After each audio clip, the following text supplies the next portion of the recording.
Greetings everyone, Ryan Sprague here, host of Somewhere in the Skies. For over 7 years and more than 400 episodes, the Somewhere in the Skies podcast has always been free to listen to, but it's not free to create. So we offer several ways to help support our efforts and get rewards in return. If you listen to the podcast on Apple, you can click the subscribe button at the top of your Somewhere in the Skies feed to become a premium Apple subscriber. Or you can join our Patreon campaign with several tiers available. Both of these options give you the same benefits and rewards: ad-free episodes, early access to the main show, and bonus episodes and content. Help keep the lights on at the Somewhere in the Skies HQ, and help us continue to grow by becoming a Patreon subscriber at patreon.com/somewhereskies, or by clicking the subscribe button at the top of your Apple feed. Thank you for your continued support, and keep looking up.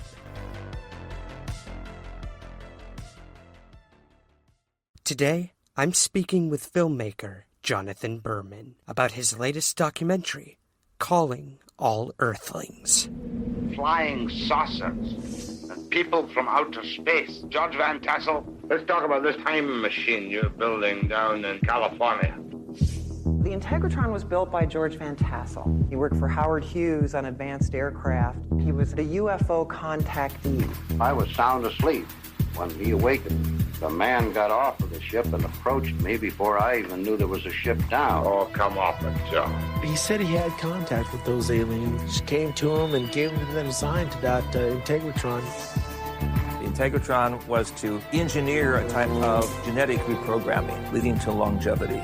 Eternal youth, man. The Integratron is an electrostatic generator. It's meticulously built. And the science behind this machine is Tesla science. If anybody tried to turn it on without being phased, they said it'd be like 100 nuclear weapons going off. They did not want people to know that there were other sources of energy. He started getting more and more paranoid about the government watching what he was doing. I can see why he was a marked person. They tried to kill George. It smells of conspiracy. It's almost like there's some sort of experiment around here that we're all inside of. The suppression of this information is the highest type of treason. There's a lot of mystery about George Van Tassel. Let's look at the evidence. It's there. Something was working. We've got friends and neighbors out there, and they want to talk to us.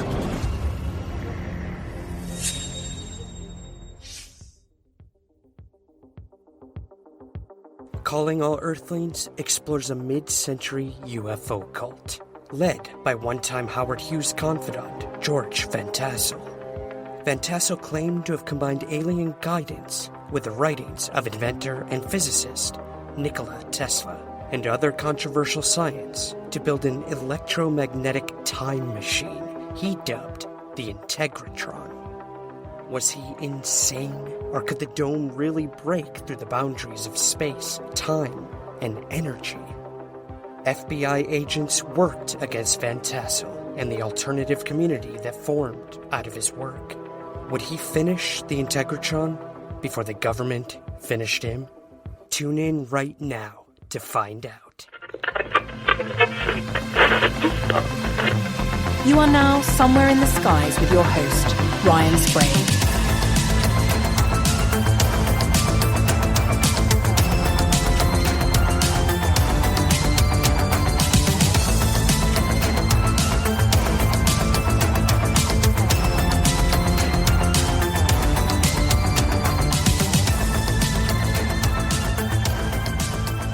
Jonathan, thank you so much for joining me today on Somewhere in the Skies. I'm excited, and I'm really glad we can make this happen, Ryan. Today we're going to talk all about Calling All Earthlings, but before we dive in, man, you're fresh off the heels of a screening, am I correct? Could you tell us a little about how that all went down? Well, you know, you make these films, and it's a very long lead trajectory, although I convinced myself that it was only going to take a year, because that's what you do. And 7 years later, we just came off of some wonderful festivals and theatrical screenings of the Calling All Earthlings film.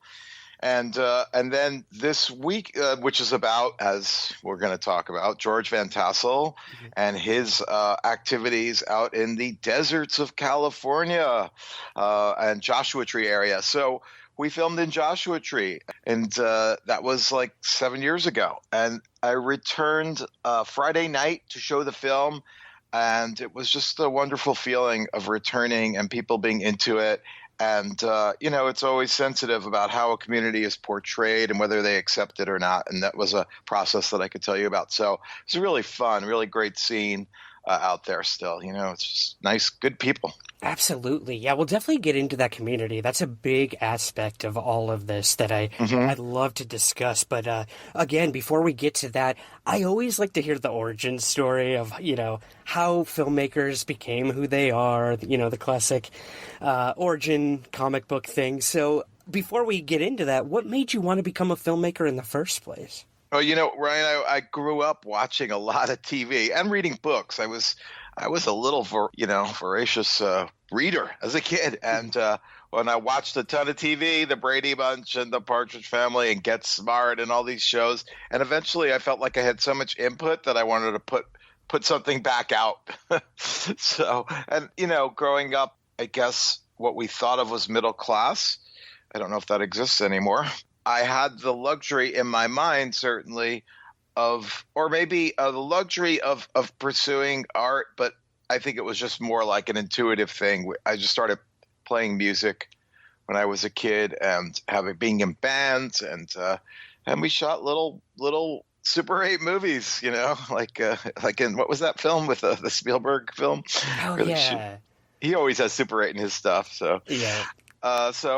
Shooting movies when we were 13, little like karate movies and mafia movies, putting talcum powder in our hair and all that stuff. So between the music and the filmmaking, I got into making art, or whatever you call it, media. Yeah, exactly. I know it's a very amorphous term for sure. Well, one of your films really caught my attention when I saw the trailer for it. So if you don't mind, I'd love to ask you about My Friend Paul. This really stuck out to me. Could you tell us a little bit about this film and what it meant to you? Well, that was definitely the most personal of my films. Growing up in Long Island on the South Shore, one of my closest friends, like Paul, and my friend Adam is also in the film. Paul was a total character. He was always one step ahead of us, and he became a bank robber, and I became a filmmaker. And My Friend Paul is the story of our reunion. So it's really a film about living on the edge and friends and family of people with mental illness, really, because he was bipolar. That's what you find out as the film goes on. When we ride the euphoria of Paul's journey as a deadhead and just getting more and more into drugs and all that, and then becoming a bank robber, and then we kind of move back and say, wow, what is this? What is this? Right, yeah, and I'm sure everyone can relate. Some friend or family member who just takes a trajectory you never really expected. When I screened that film, which we did with public television, ITVS, which is this great branch of American public TV. When we did that, I found that there were two different types. If I can break it down and go binary here, the people who had experiences with people off the charts in their life and understood what I was talking about in the film, and those who didn't. Some people were like, "Oh, well, why wouldn't you let Paul stay at your house?" I was like, "Oh, okay, you've never experienced just the going with the lunar, getting drawn into somebody's world and drama and not being able to or wanting to." Right. Yeah. I can only imagine, man. I'm sure it is a very powerful film. I hope to take a look at that soon. One of the other things on your resume that really caught my attention, the last little question here off topic, but was Toxic Avenger 2. How the hell did this happen? I love Troma. Yeah, thanks for asking. After I went up to McGill and I played in R&B bands, played like a big show band up there, and was still, learning about making movies. I came back to New York and worked in edit rooms. And one of the edit rooms I worked in was at the legendary Troma. And I was an apprentice, assistant editor, and we just did it all. And for Toxic Avenger Part 2, I did some of the voices in the film. So I did some of the ADR, the off-screen voices, as well as the karate sounds, and we were doing sound editing. We would get calls you work crazy hours in film, and it was like 2 a.m. and we're sound editing the film, and somebody would call up and be like, "You guys stole my script, and we're gonna blow up. I'm gonna blow up the building," And we'd be like, "Oh, well, call back on office hours. Lloyd and Michael aren't here. We're just working here."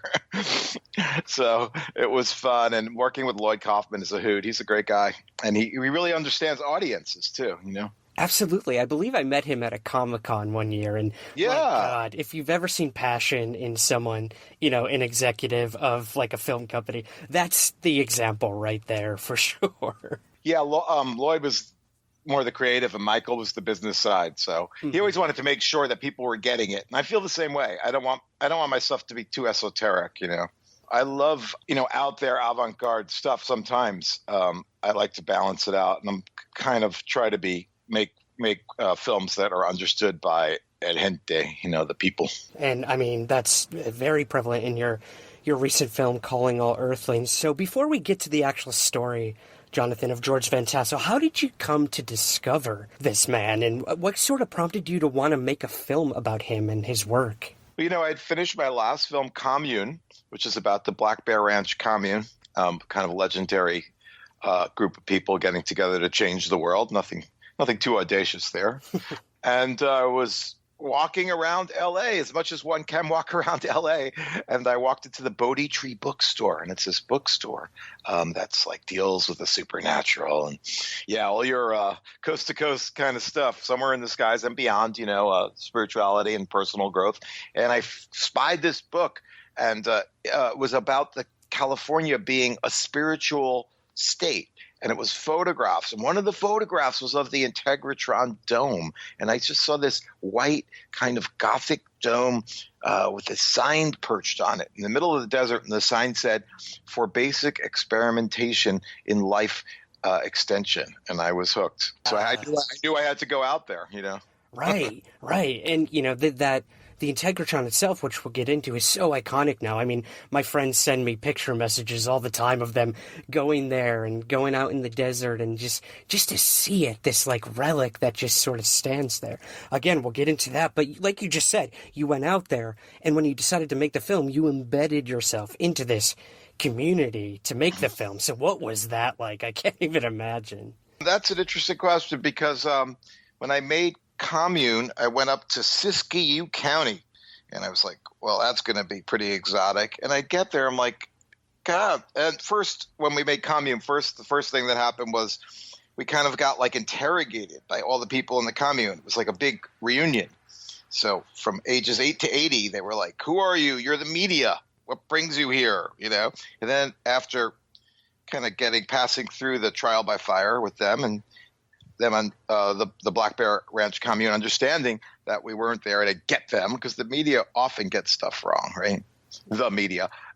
So with this project, there's like a state that you go through where you're like on probation, So I got out there and went past through this trial by fire, which I could tell you about, but I realized, oh my God, and I really realized it again this weekend. I'm like, these are the cool people I love to hang out with. These are, just like in George's day, all the musicians and artists and desert rats and inventors and people who also may not have the money to live in a Beverly Hills mansion, as somebody says in the film.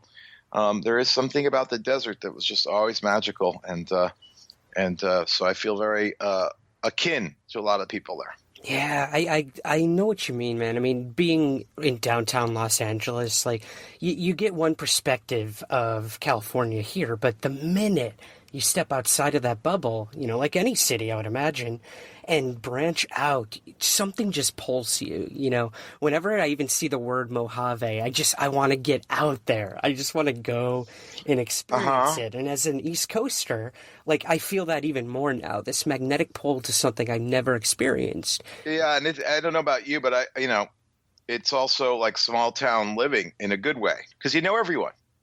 Like, you go to the saloon and it's like, oh, there's this guy, there's that guy, and everyone's friends, so you can let your guard down a little bit. Right. I mean, I know living in New York, I don't know about you, but, you find your pockets every now and again, but I couldn't even tell you my next-door neighbor's name in my apartment building. It's just so, everyone's sort of on guard and on their own. So that's funny, because in New York, I don't feel that way, but it is a thing in New York where you, like, I don't know if it's historically, but you don't want to know your neighbors because when you're blasting your music at 3 a.m, you don't want them complaining. Exactly. Maybe that was it. Yeah. Maybe that's it. I always felt very at home in New York, actually. Yeah. But LA it's a whole nother world. It's a different geographic and a cultural makeup. This was Mexico, and really, supposed to still be part of that country, and really, yeah, when you look at Los Angeles itself, it's a bubble of kind of English speakers surrounded by what continues to be I'm not an ethnographer, really. I'm not an anthropologist. It does seem like there is a bubble here, and I feel like I felt a lot of the early settlers, early people who came from other places out to California probably felt as kind of an alien nation, Absolutely. What better place to put this mission, into fruition as Van Tassel did. So, I mean, who was George Van Tassel? What exactly was his connections to these people you mentioned in the film? Howard Hughes. I mean, my God, Nikola Tesla. What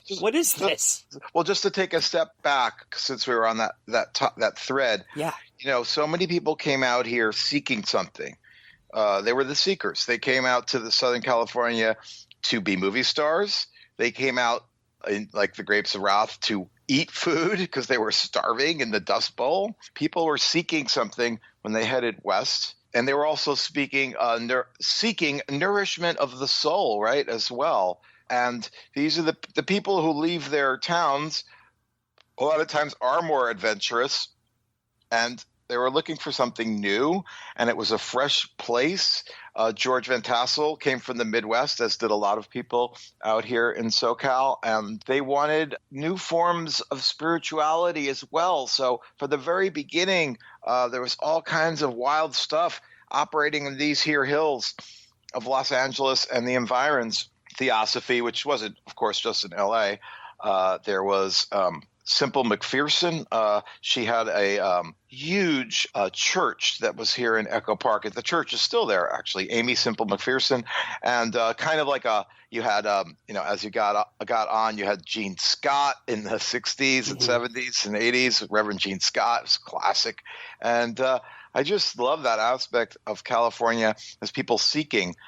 Once the atomic bomb was dropped tested in New Mexico and then dropped in Japan, everything changed, and people like George Van Tassel felt an awakening. So George came from Ohio, and he loved airplanes. I don't know if this is how he got into airplanes. I should find out. I would be the person to find out. I do know that a lot of people in the Midwest, or people with farms, you can operate a plane at any age. And it's still true. I think my friend's son started flying when he was like 14 or something. Oh, wow. Because you're dusting crops, For whatever reason, George was fascinated by aviation and left Ohio, moved out to may have studied some aeronautics stuff. His whole story is slightly clouded in mystery, which is really as it should be. Learned a lot about airplanes, came out to California. World War II was on, and they needed people to work making airplanes, and George was up for it, and he worked at Lockheed and Hughes and a few other facilities, and as the story legend goes, he became friends with Howard Hughes and his personal flight inspector. And in 1947, as it was all shutting down, he moved out to the desert, and some would say he moved out just to get out of the rat race. I think he even said that. I mean, he certainly was one of the first counterculture people of the new age, I would say. And then other people would say, no, George actually was going out to the Harper Dry Lake, which was a test facility, a secret test facility that Howard Hughes had. So either way, in early 1950s, one August night, full moon, George looks up, and he under a butter yellow light, he hears a voice, booming actorly voice. That's how it comes to him. And it says, "My name is Solganda, and I would be pleased to show you my craft." And that's how his adventure began in direct communication, like personal communication, according to George, with beings from another world. He had already been channeling. He had already been living out there for a year and had been singing spirituals with his family.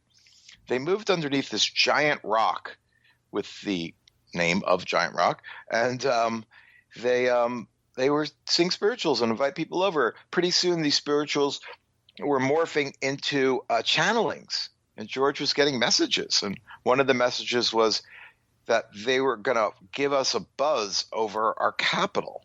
1952. Yep. Yeah, you know the Washington flap? Absolutely. Yep. Where the Air Force and Pentagon, I believe it was, even had to get involved and be like, everyone calm down. But they sent jets up even to try to intercept the objects. Crazy. So in Washington, D.C., some unidentified objects flew right over the Capitol, really, really near the White House. And George had, according to George, sent a registered letter to various officials in the U.S. government a few months beforehand. So they had told him that they were going to try to get our attention that way. Oh, wow. What I would give to have seen those letters postmarked. I know. That would be something to find, Like the poem is never finished, only abandoned. Absolutely. You heard that expression? Yep. I love it. It fits perfectly here. I know, because I'm like, I'd love to see those letters. I did not find them. We did a lot of research. Okay, so he's channeling, he gets this message. We don't want to give away too much of that, but the biggest outcome from these messages was to build this machine. So I'd love maybe if you could sort of describe what this machine was to us, Jonathan, if you don't mind. So the Integratron was a building designed for basic research into life extension, is how George termed it. But it was much more than that. One of the reviewers of the film called it the Swiss Army knife of the new age, of all the things that people wanted, one of which was free energy. What this was a domed machine that was supposed to spin around and create electromagnetic waves, multiple wave oscillations, that would then use George Creel's idea, Creel having been the first doctor to have done a blood transfusion, and Creel's idea that the cells are like little batteries and that they need to be recharged. So zapping the cells with electricity to rejuvenate people. And the reason why it wasn't just vanity, George's explanation of this was that you get wisdom, and just as you start moving towards giving some wisdom, you die. So the intent was to bring wisdom to the people and extend life. At the same time, the dome worked on a number of different principles, although it never was turned on, as you know. And those include Tesla's benefits of negative ionization and George Lakhovsky's multiple wave oscillations that we were talking about. So it is a wild and crazy and audacious idea. And one of the things, as I talk about the film, I'd really love to do a conference where we get together the more esoteric scientists with the more hardcore scientists. One of the things I love visually about George, by the way, speaking of just hardcore scientists, is how middle American kind of square jawed he is. Right. He's not hippy dippy. Exactly. Yeah, you look at him and you're like, oh, he could work on my car. And he did work on cars, and that's another story. That's how he found out about the area at first. Oh, interesting. Yeah, George, well, since you said that, George worked with his uncle. It was the Depression. They were fixing cars out in Santa Monica, and this German miner comes along, or German American. Again, another Rashomon. There's a whole Rashomon aspect to the film, Rashomon being the Japanese film where there's multiple stories of the same event from different perspectives. So this miner, his car broke down. He needed some bucks to get the car fixed and money to get his mine going out in the desert. And he ran into George and his uncle, and they staked him some money. They fixed his car, and they stayed in touch. And then one day, the sheriff of a nearby county to where he was mining, which was under this giant rock, right? And they came by to see what was going on. After all, this guy was a German with shortwave radios and dynamite and aircraft living in the middle of the desert during World War II. And they came, and there's multiple versions of the story, which you'll have to see the film, I guess, to find out. But turns out that he dies in an explosion there at the Rock.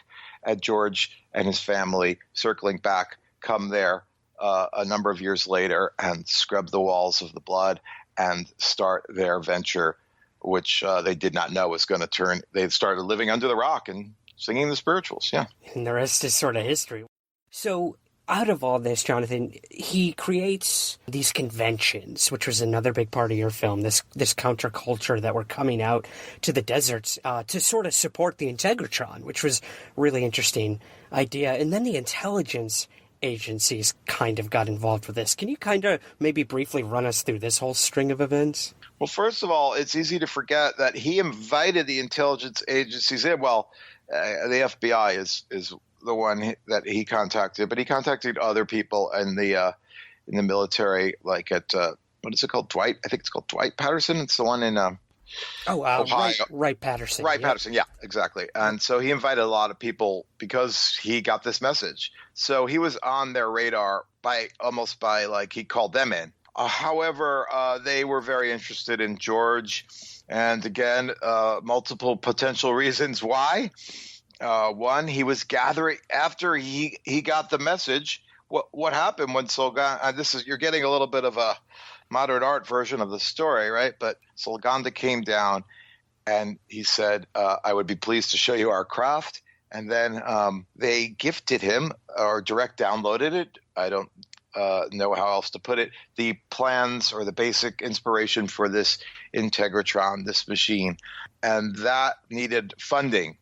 Because if you're going to combine extraterrestrial technology with Tesla's negative ionization, with George Creel's charging of the cells as batteries, with George Lakhovsky's multiple wave oscillation, you better have some bucks. So he started doing these conventions, and he invited out all the contactees, the classic and George was one of the classic 1950s contactees, and he invited them to the desert to speak and barbecue and all the fans, right? There was no coast to coast. There was no somewhere in the skies back then. There was just you and your little town, and you may have had an experience and you felt weird about it, and all of a sudden you read in a magazine. And at one point, particularly Life magazine did a piece where they were kind of mocking it, which happens a lot with the media for various reasons that we can go into. But that just backfired, and people came out to the desert, and thousands of people came. And it was the first Burning Man, in my opinion. Yeah, a very early predecessor for sure. And of concern to the government, one, they could be communists. They're talking about free love, and they're hanging out in the desert, and they're trading ideas that, if you really go to the roots of some of the original settlers of this country, were part of their roots, to be communitarian, to help people, you're right. But they saw it as a potential threat and possibly Soviet-backed of the government on the one hand. On the other hand, he was mucking around with some technology that maybe was secret, or the other hand, he maybe was just going to blow up the whole grid of the Southern California electrical system. There's two sides to this whole world, right? There's the excitement, and you feel it and you see it with Formica and cars and shopping centers, for better or worse, and all the inventions and television, like things that we just take for granted.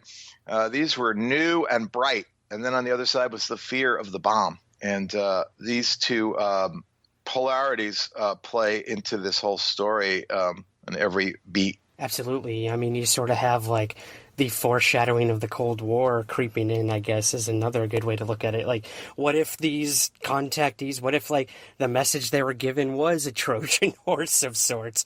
Build this device that's going to blow up the planet. Who knows? Well, I mean, a lot of this, to me, stems, you look at like Operation Paperclip, the bringing of the Nazi rocket scientists to the U.S., because it was like, well, are they going to go to the Soviet Empire, or are they going to go to the U.S. Empire? So they were successful in bringing these folks here. I think that, to me, is the start of Cold War. But see, 1947, right after World War II. So this was really smack in the Cold War. Yep. And there are I don't know if there's been a lot of innuendo, including freaky book about was it Area 51 that the craft that landed at Roswell was some kind of Soviet disinfo program, which Annie Jacobson. Yep. Yeah, I think that's a bunch of hooey, but everybody's entitled. I mean, she got that from a tale spun to her by some old tech science guy who I don't know if she has any proof of that, but I wouldn't be surprised if there was some support of UFO stuff from the Soviets. Oh, absolutely. Yeah. I mean, again, these might just be stories, but you always hope there's even a shred of fact to some of them, for better or worse, I guess. Yeah. And I haven't found any actual proof that there was Soviet backing of that. I think there's a lot more proof of Soviet interference now in Facebook and all that. Very good point. Yeah, bringing it to present day for sure. Yeah, this has proof. That I haven't found it. There is one journalist, Nick. What is his name? Nick, and do you know what I'm talking about? He's kind of a punk rocker. He's great. Oh, Nick Redfern. Yes. Nick Redfern. Yeah, Nick Redfern wrote.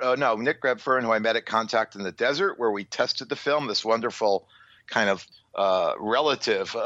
Son of George's activities. I met Nick, and he did a book where he talks about all the contactees and the FBI and George Van Tassel. So it's been a wild ride in the UFO communities, what is going on, and there's so much disinfo from the very beginning, including do you know about the National Lampoon? I was just in Joshua Tree. National Enquirer and the Weekly World News. Do you know how they were started? No, I mean I remember buying it every week or whatnot when it came out when I was a kid. But no, I don't know the how it all sort of started. No. Yeah, so these are papers. They were early. I don't know. Well, one was really out there, right? With Weekly World News. The Enquirer had some out there stuff too. The original founders of the National Enquirer were a family that was connected to the mafia, you could say, and were paid by the government as disinformation conduits. And actually, nothing has changed there, because didn't we see that recently with Trump and his ladies, his mistresses? Yeah, good point. And I mean, we have Operation Mockingbird as well, where the CIA, they actually bought out journalists back in the 50s through the 70s to spread propaganda. I mean, these things have been going on for a while, but I didn't know that about the Enquirer and Weekly World News. Bat Boy was one of my favorites for sure. Oh, Bat Boy. Okay. This stuff was so far into the past that it's, it was more like the OSS, the original CIA group, the what was it? Office of Special Services? Yes. Strategic Services. Yeah. Yeah.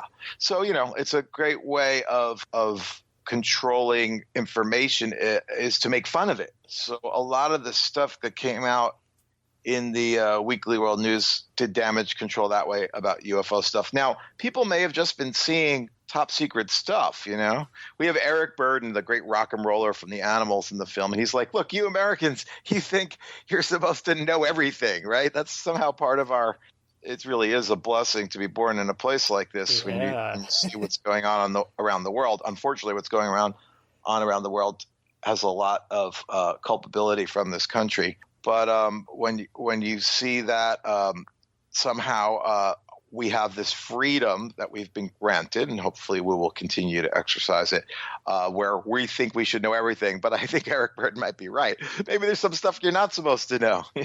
Yeah, I mean, there's secrets for a reason. Yeah. So part of me is a very patriotic American, and part of that has to do with also being able to exercise our rights as citizens in free conversation, but also understanding there's some stuff there's stuff that our people in a secret whatever what do you want to call it, protective services, whatever, they've thwarted plots that we'll never know about. Of course. Yeah, well, I mean, sort of coming back to your whole narrative in this one, you go into great detail about Van Tassel's plans with the Integratron, and then just, all systems are ready to go. You know, he got the funding, he got it up and ready to run, and then something happens that sort of brings everything to a screeching halt. So could you maybe give us this little part of the story as well? George had an untimely death. It depends how you look at it. You know, I'll go with print the legends, as they say. He was just about to turn on the dome. It had been a lot of years, and he was on his way to an interview, and he mysteriously and suddenly died. That's one version of the story. In other words, a lot of people would say, and I'm not going to vociferously deny their assertions, they would say that George was stopped by elements of the government.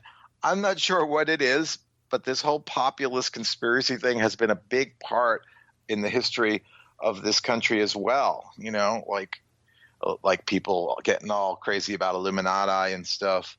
It's true that there are, you know, cabals of certain types, but I don't know if they were out to kill George. It's a beautiful legend. It's possible, you know, circling back to our history of California part, Brian, you know, all these alienated communities and, you know, little towns connected by dusty roads and this hard scrabble life. You know, it wasn't what people, you know, yeah, there were oranges and olives and stuff, and it had a Mediterranean aspect to it, definitely. But really, a lot of fast food was going on, the origins of the great and terrible McDonald's and Ray Kroc. Depending on the day, that's how I feel. Great work. So some people say George died from eating too much crappy food. A long way from, some murder conspiracies, for sure. Yeah, I mean, I could give you 3 or 4 versions for sure of his death, but he did die in 1978, and the dome was never completed, and you know, various forces or people rushed in and grabbed up the stuff and the plans, you know. Right, yeah, and that sort of brings me to the 3 sisters. So, I mean, these are kind of the people who run the Integratron now, am I correct? You are correct, and it's so funny because you make these films and you stitch together audio and you put together video and you hope it makes some kind of sense. And I was watching it after I cut the whole thing, you know, many, many times, and I realized that Nancy and Joanne are the Carl sisters. The third sister is she's like the Gummo. She's never around, like from the Marx Brothers. And Tron, they're the ones that I know. The stewards or owners of the dome. And Joanne says about Nancy, she's brilliant. She used to work at Stanford Research Institute in intelligence, in a Bright software, artificial intelligence. And that recently I was like, oh my God, she worked at Stanford Research in artificial intelligence. I'm sure your listeners are aware of SRI and its place in both the wonderful scientific history of this country, the invention of the mouse and the computer, I think was invented there, or that was Xerox as well. Also in the more woo-woo parapsychology work that was done there. So that I was like, wow. So they own the dome. They bought it from another owner. It went through a series of owners. It went fallow for a while. I just love that it's a spot where people project their own stuff onto. And I think that the current stewards of the dome are really good about that. Like they're able to allow me to engage in my predilection for the counterculture activities of California and make a film about it. And they will enable someone else to do their yoga retreat there. You know what I mean? Mm-hmm. It's like, it's this space and this place that we can project our hopes, fears, and desires and work onto. So it's kind of neat. And just on a pure art level, like installation art, like someone like Robert Smithson and other earth artists and site-specific artists, it really has that. If nothing else, it's a beautiful piece of art. But I do believe it's a lot more than that. I do too, and I think that's a really good point. It's sort of the lens in which you look at the Integratron and even the counterculture that stemmed around the time. So, I mean, I guess sort of to wrap up the story of Van Tassel and the Integratron, Jonathan, where do you stand in terms of what's going on in Joshua Tree now, in terms of back then and how it's all sort of changed? The contactee movement was at its peak and Van Tassel was doing his work and you had others around the world trying to give this message of, you know, peace and harmony and all this really good positive stuff. Yeah, that's right. That was the message that they came down with. Really, it's like you look at the channeling stuff, some of the channelings, and all the story around it is cool. And then you get to the actual content, and it's always kind of similar, beneficent stuff. In this case, peace, love, and harmony, and especially a warning about the hydrogen bomb over the other atomic bombs, that was going to be a real issue.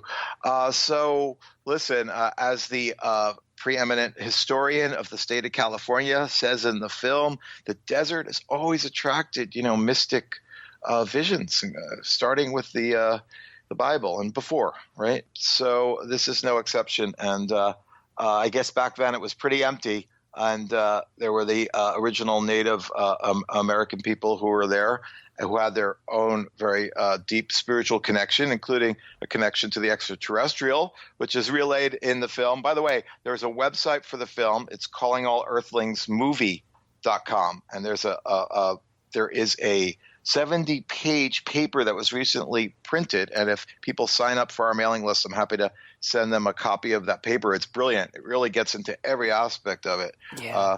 But I don't know if he gets into this aspect, which is in the film, about the Native American connection to extraterrestrial origin theory of mankind. But everybody who went out there seems to have been on some kind of spiritual trip, or at least don't tread on me trip, right? Like, there's a lot of veterans went out there, and we have one in our film, and a lot of veterans went out there and were given free land and the jackrabbit checks, and yeah, it's a wild and crazy history. It is. And I mean, again, the areas in Joshua Tree, a lot of them have changed. You got all the Airbnbs and the commercialism popping up. Right.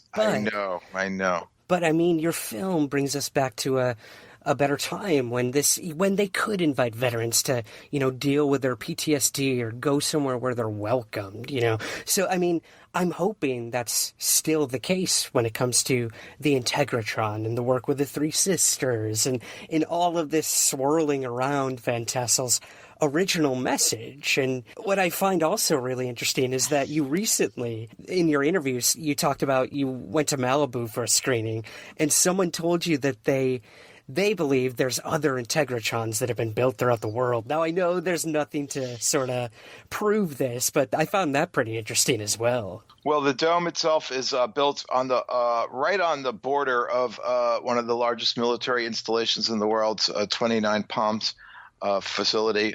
29 Palms. It has a official name, but we know what it is. It runs from the town of 29 Palms all the way up towards the top, up the 5. It's a huge area with, faux Iraqi villages, and all kinds of stuff going on up there. And there's always been this connection between the military and the Integratron, one bringing more about aggression and the other more about the peace and the people in Joshua Tree who are the peaceful heirs, spiritual heirs of Van Tassel, who I just hung out with this weekend. Not officially, but, They are carrying on a lot of the same stuff. So yeah, it is a funny thing about capitalism. I'm not against capitalism. I think it's a good thing. I think a mixed economy is nice. But I was just out there and somebody was saying, Clive Wright is one of the musicians in our film, and he's lived there forever. Brilliant British musician. And they were like, I can get you $200 a night for your Airbnb instead of $75. I'm like, hey, hold on. Next time I come out, my rate to stay at Joshua Tree is going to double. So it's like this weird double-edged sword. People need to make a living, and I don't want to regulate anything. I'm not a regulator. At the same time, price gouging is hard. I guess the market will figure it out. I expected to see a lot more activity, but it seems pretty much the same. Trippy cool place. It's just like the rents have gone up, Yeah. And the house values. It might be one of those places too that shakes out the people who can't hack it. Well, I mean, okay, so, aside from this, Jonathan, where do you think we stand today as a society? 2018, we get like the biggest bombshell story of UFO disclosure from the government. The New York Times puts out this article. The Pentagon's been investigating UFOs secretly for like 8-10 years or something like that. Which article are you referring to? This was the New York Times article. It came out in December. Right. Yeah. And I think that was through Tom DeLonge. How do you say it? Correct, yeah. Yeah. Organization. Yeah. I mean, for a lot of people, they're like, duh, we knew that. Right. But for that to be in the New York Times is a big step. Yeah. Yeah, where do you stand on, UFO disclosure? This idea that the government is going to tell us what they've known for so long, or It's an interesting question. I haven't really thought that through. I mean, I would think that people love to gossip and talk. So let me say it brings up but an interesting question of the whole world we're in right now of fake news and real news. Mm-hmm. How the heck do we know what's real? And this is the ultimate subject where we don't know. One thing that lends credence to it for me, which is very intriguing. I spoke to this guy, Robert Salas, as I was making the film. Do you know him and his work? Yes, the gentleman with the nuclear bases, right? Exactly. That is, you should get him on your show because that is a really interesting story. Yeah. That nuclear. He has a group of people who were military officials, many of them high-ranking, and that they experienced odd shutdowns from extraterrestrial forces, according to the way Salas describes it. I don't know if he explicitly says, yeah, I think he does. And so there is something going on. I don't know. It's like if you ask me about George Van Tassel, on Monday I might say, oh, he's Tom Sawyer trying to get his fence painted and, live a life in the desert. And on Wednesday I could say, yeah, the guy had this brilliant idea that's 30 years ahead of his time. Yeah. So the disclosure issue is interesting. We all want to have an interesting life of significance, right? So if we said, no, it's all a bunch of hooey, that would suck. It would suck either way. I say that as a film professor and at Cal State, wonderful school, Cal State San Marcos. But we all want to live lives of significance on the one hand, and it's possible it's all just illusion. And on the other hand, it could be disinformation to keep people busy. And on the third hand, because we're aliens, we have three hands, it's very possible that there is a bunch of stuff that is hidden. I'm sure there are people you've had on your show who know a lot more about this than I do. I'm just a film guy. I make films about communes and weird domes, and I'm on to my next thing after this. Yeah, absolutely. Well, we're happy to have you, man. Yeah, thank you. Yeah, I think it's fascinating now. And then the thing is, of course I fell into a lot of rabbit holes. The Majestic Papers, for one. Mm-hmm. It's like, aha! We have definite proof. And then it's like, oh, turns out they were probably faked. Yep. Welcome to my life. Yeah. Right. And maybe they weren't faked, although according to someone who I really love and trust, who's a great filmmaker, Chris Munch, and you should try to get him on your show. He's doing a film about that Eisenhower meeting. Chris was saying, that the Majestic Papers are probably a hoax, but he's a believer. Yeah. I certainly believe there's intelligence outside our planet. I don't think anyone would say otherwise. I would hope not at this point, yeah. I think the visit could have been more of a mushroom spores kind of thing, like crystallized intelligence that could live for millions of years, and that's how we became associated. We're all stardust. We're all from multiple planets, right? So I don't know what the government knows. Yeah. I just feel like on the one hand, the government is still working with old IBM machines with green type, these are the people who are keeping all these secrets. Do you know what I mean? That's what I was saying about gossip and all that. Absolutely. Yeah. But people have stepped forward. What's your feeling? We'll go into our UFO chat mode. What's your feeling on Bob Lazar and that whole thing? Yeah, so I've looked extensively. We did a special episode all about Bob Lazar, and the community, the quote-unquote UFO community, is very divided on it. And, okay, yeah. I personally, I want to give him the benefit of the doubt. I don't see what this man really had to gain. I mean, he's sort of, been put through the ringer, both personally and professionally, after coming forward with all this. So I don't really see a motivation to lie about it. We've recently found people who have worked with him at Los Alamos, where he said he'd worked. Right, yeah. So, there have been some developments in that whole Bob Lazar's story, but enough to definitively say, yes, he was there, he worked on what he said. No, we'll never know. It's just a story, just like all of these things I think we deal with within the UFO community and beyond. So, yeah, I'm still on the fence about it, but I'm leaning more towards believing a lot of his story than disbelieving, for sure. Yeah, there are elements where it seems like he made some stuff up, and then it's always hard. Like my friend Paul, right, who I did the film about, after robbing all these banks, he eventually went to prison. In prison, he was put in a minimum security facility, and his buddy there was Lyndon LaRouche. And if you're into conspiracy stuff, Lyndon LaRouche was a real interesting, squirrely character, definitely involved with some dark stuff. But the thing is, he knew he was smart, and like for every crazy thing he would say, like 90% crazy, one would be really true and brilliant. So people are shapeshifters, you know? Yes, the art of deception. Well, don't worry. We're going to be taking the human out of all this, according to Elon Musk, and I do believe he's a very smart guy, and apparently we're heading towards a singularity, for better or worse, hopefully for better, and hopefully they'll keep us around as pets or something. Hopefully, man. Oh, my God. I can only imagine what Van Tassel would have thought about all this now going on with Musk and everyone.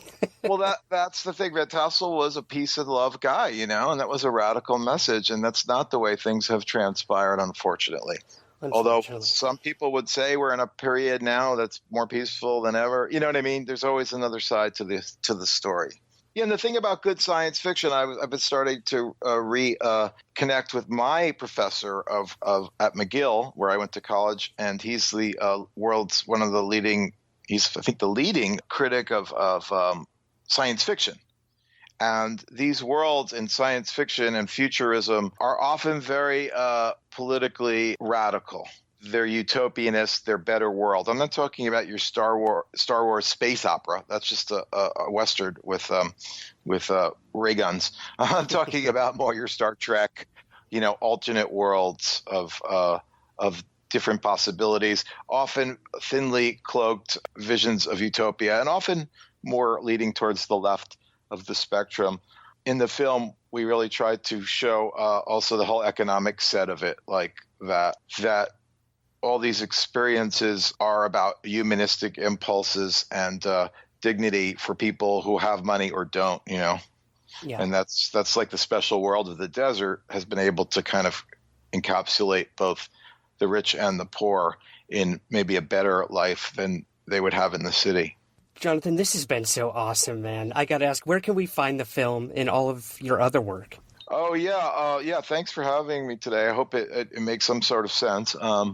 Like I said, just back with Joshua Tree, so I'm operating on very, very altered realities right now. Hey, we got to challenge our minds every now and again, man. Yeah, I mean, no drugs or anything, just being there. Exactly. And the beautiful landscape. I mean, people who live in the country, I'm starting to understand why they're like, yeah, I never come to the city. Me too. You really see the stars there, and you really do connect on a very, very deep level. So this film is available everywhere on iTunes, on Amazon Instant, the one that you pay a few bucks for. You can download it from iTunes and Vudu and all those kind of places. Every digital Xbox, you name it, you can get it. Calling All Earthlings, and then if somebody wants to show it at some kind of semi-theatrical, theater or group that they have, they should get on. Everybody should get on our website and sign up for the mailing list. I'm very bad about the mail, but I do send something out every month or so, keeping you up on what we're doing. We're having a European premiere, and we have a few more screenings, including one at the anthropological meeting of American Anthropological Association meeting in San Jose, which is exciting. Oh, wow. That's awesome. Yeah. Yeah. It's a totally different context. Yeah. Yeah. I might have to make a trip out there. Oh, cool. Yeah. Awesome. And well, I mean, I personally hope there's more Integratrons out there and more films like yours, in a time where I think we need them now more than ever, let's be honest. So it's a hard road to hoe because the films that have been done beforehand seem to be either like sloppy, rabidly pro, just cheesy UFO 1980s video shelf stuff or quick TV films. And I tried to take my time that I'm blessed with as a professor to really think some of it through and tell these people stories with dignity and show multiple worlds, multiple possibilities. Well, I really think you hit the mark, man. Again, the film is Calling All Earthlings. Jonathan, thank you so much for joining me today. Thank you. This was a blast. I feel transported. That's it for this week's episode. Again, Calling All Earthlings is available on most streaming services, or you can purchase it right through the website, callingallearthlingsmovie.com. Somewhere in the Skies recently hit number 1 in its category on Apple Podcasts and iTunes Canada. Thank you so much to all my Canadian listeners for making this happen. For my listeners in the United States and abroad, I hope you'll take a few moments to subscribe, rate, and review the podcast on your country or region's Apple Podcasts. It helps the show gain new listeners. Thank you for your support. If you'd like to receive bonus episodes, content, and rewards at many different levels, please consider becoming a Patreon subscriber today. To learn more and to contribute, visit patreon.com/somewhereskies. We're on Twitter @SomewhereSkies and Instagram @SomewhereSkiesPod. You can also join our very active Facebook page to discuss past, present, and future episodes, and also join in on our daily conversations. Just search for Somewhere in the Skies Podcast on Facebook. Thank you to all of you for listening, and remember, keep your feet on the ground, but never stop searching somewhere in the skies.